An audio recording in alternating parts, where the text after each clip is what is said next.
देशाच्या पंतप्रधानांनी या 12 वर्षामध्ये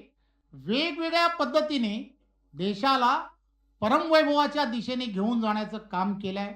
याची आपणा सर्वांना कल्पना आहे. परंतु हा सर्व एखादी गोष्ट, मग त्यामध्ये महाराष्ट्र प्रदेश भारतीय जनता पार्टीच्या आम्ही सर्वांनी या सर्व गोष्टींमध्ये असा विचार केला, की आपण यामधले असणारे फक्त 12 विषय,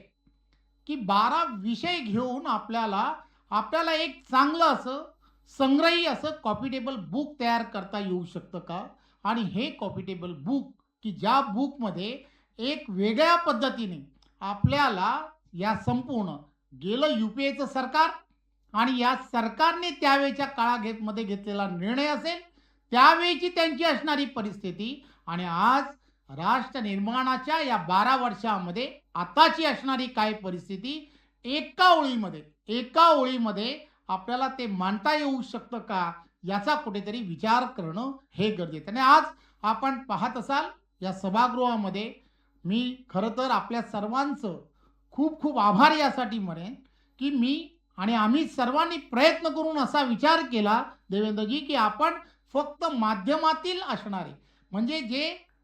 वेगळ्या पद्धतीने समाजामध्ये एक आपण ज्याला म्हणतो लोकशाहीचा चौथा स्तंभ म्हणून आपल्याला सर्वांना ओळखलं जातं, अशाच मंडळींना सगळ्यांना आपण या पूर्ण कार्यक्रमाला जर बोलवलं आणि यांना आपण ही जी आज जे कॉफी टेबल बुक जे आहे ते बुक ज्याचा आज आपल्या हस्ते प्रकाशन होणार आहे, या प्रकाशनाची एक प्रत देऊन त्याचा प्रचार आणि प्रसार आपण सर्वांच्या माध्यमातून जर करता आला तर नक्कीच